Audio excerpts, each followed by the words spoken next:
Hi everyone, I'm Stan from Eagle Vision. I'm here again with Troy Flower from Wellteam. Troy, welcome. So, and we're talking about men's health and wellness and all the principles of life for high performers. So last couple of times we talked about mind, we've talked about body. This one, it's a much more serious topic potentially, but also something far more fulfilling and important, which is purpose. So Troy, we're being told all these different things about happiness and fulfillment, and do they really exist? How do they actually make sense? What is happiness? How do we need to think about purpose for a high performer? Yeah. I love the idea of happiness. You know, it's a wonderful goal, but of course it's not achievable because happiness is a transitory state, and you can't invoke happiness consistently. Yeah. You can't have if every day was beautiful blue sky weather, you wouldn't say it's great weather today. You'd start to get bored with it. Absolutely. We haven't had much rain for a little while. That's right. Worth the rain. It's, what's the weather like today? It's okay. But if it was pouring with rain for the last 6 months and we had a day like this, we'd be going, what a cracking day. Yeah. We'd be happy. Yeah. So happiness is one of those transitory states, and we should only ever think about it that way. We should celebrate it when it occurs. Yeah. And ultimately our goal should be to achieve contentment. Right. Really, because contentment is in absence of dissatisfaction. Really. So, and we should be celebrating when we are particularly happy. And I love to do this exercise with people in Wellteam and say, right, sit down with a piece of paper, put your name in the middle of it, and out from that, like on a mind map, radiate and say, like what you do, and say, what gives me joy? What am I currently feel happy doing? What's my, call it kind of those punch the air moments, the wow moments, absolutely. the hair on your end stuff. Yeah. Do it. And I encourage people to do this. Stop the audio video now, do this exercise. What's really fascinating when people do that is often people don't have much. Yeah, it's quite telling then, isn't it? It's a sad state of affairs. Yeah. They're going to doing something, coming back, and then repeating that. Yeah. Right. Or even worse, what happens when we get people to do this exercise is I call bullshit on it. Right. Because most of the time people will write, I love spending time with my family. And you go, another person that tells me they love spending time with their family.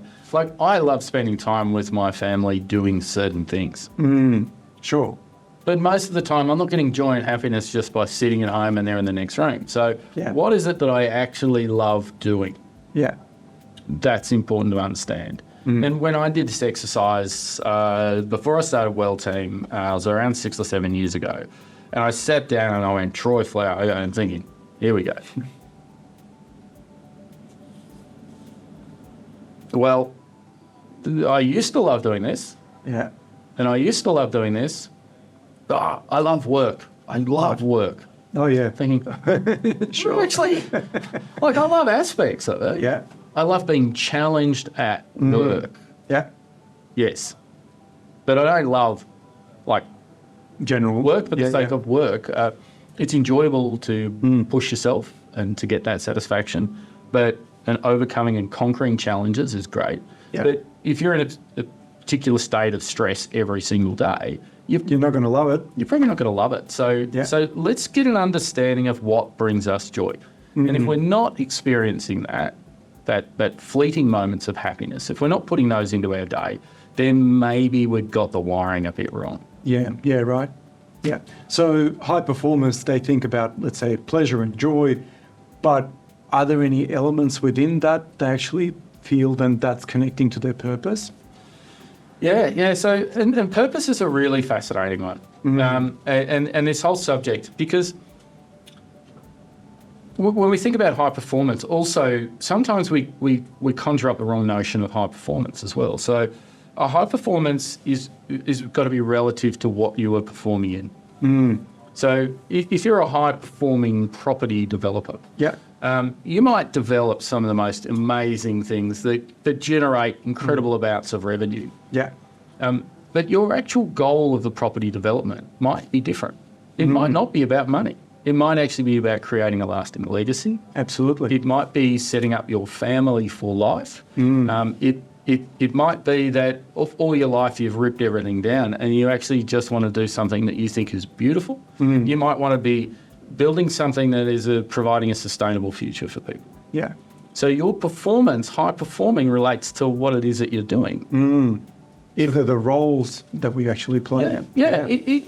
If we go, I am absolutely driven by a happy family and I do my property development work because I want to provide a wonderful legacy and I want to spend time with them in the future. And I'm probably just going to kill myself while I do this development because I'm wearing myself into the ground and I don't spend any time with my family and friends, but I sold for $100 million, but I don't really know my kids and my relationship's falling apart with my partner. Yeah. You are not a high performer. Yeah. You're not. I mean, You're lacking so many things that are so important. Yeah. Performance for what? That's the critical stuff, and that's the purpose bit. Yeah, understand. All right. And so when we are progressing along and we think of ourselves as a high performer and we're maybe gaining some pleasure and joy from something, but is there a particular discipline that we can then develop and say, right, let's check in, let's make sure that we're actually on track or we're going towards something and it is fulfilling the greater purpose? Yeah, and I think, so one of the challenges with the notion of greater purpose is sometimes we get all kind of maybe spiritual about this greater purpose thing and think, if you're religious, you might go, what's God put me on the face of this earth for? And if you're not religious, you might just go, what the hell am I doing here? What? And ultimately, instead of having purpose, and this might sound a bit contradictory, but instead of having purpose, have roles. So we can say, my purpose is to make people happy. If we're pretty discussed, that might be a difficult thing to do. Sure.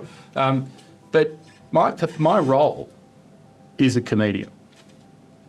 So I can invest my time and energy in my role and I can become skilled at my role. Yeah. I can't necessarily control the purpose or the outcome. So if I think my purpose is ending world hunger, I'm not going to be able to do that. Yeah.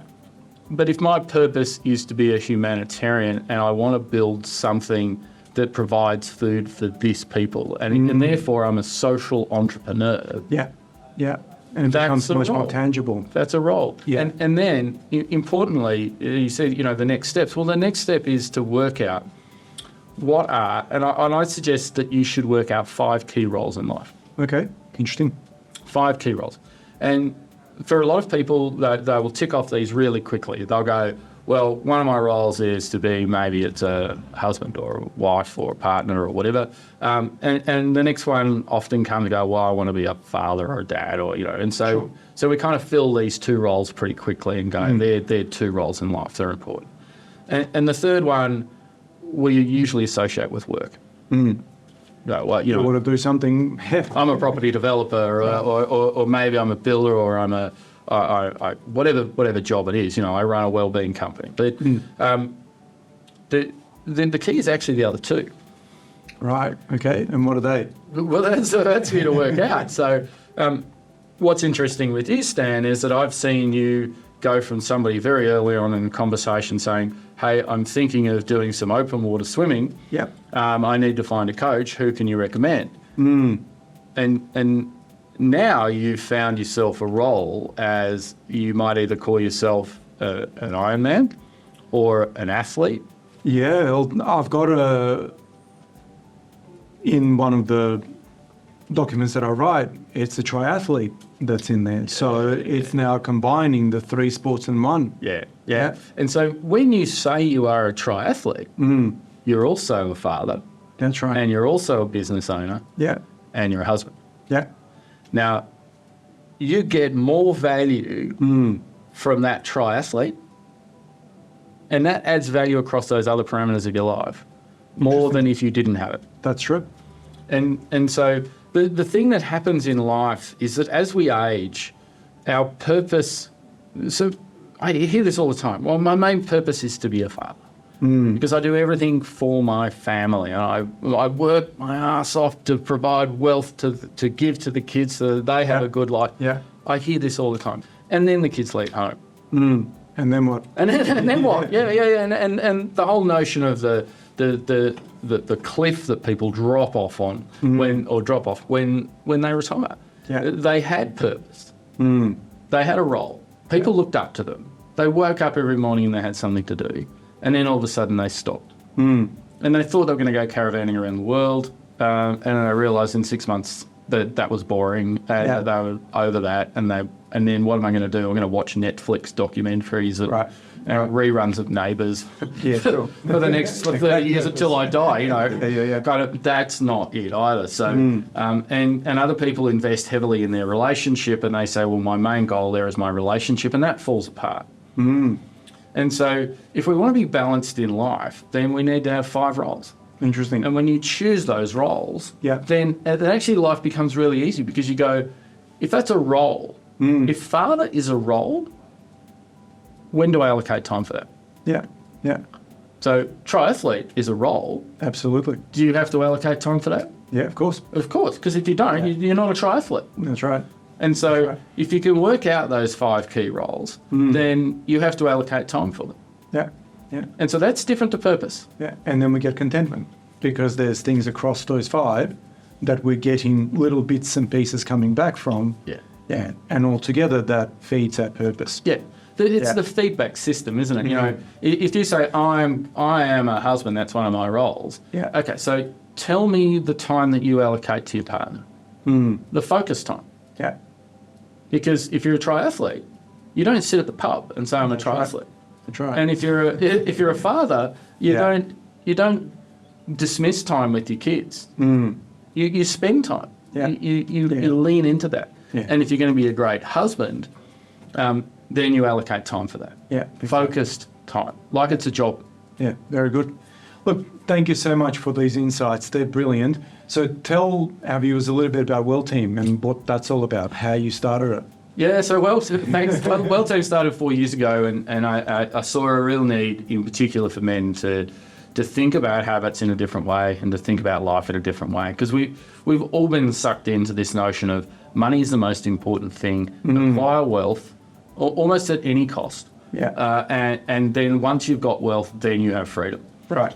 And the problem is there's always more. There's always more wealth, you know, and kind of the creep that occurs in your goals around wealth. Of course. That becomes problematic, and then we've discounted our life, our health so much. And so, you know, one of my goals is to buy a Mercedes-Benz Unimog, convert it into a caravan in the back, and drive around Australia. Right.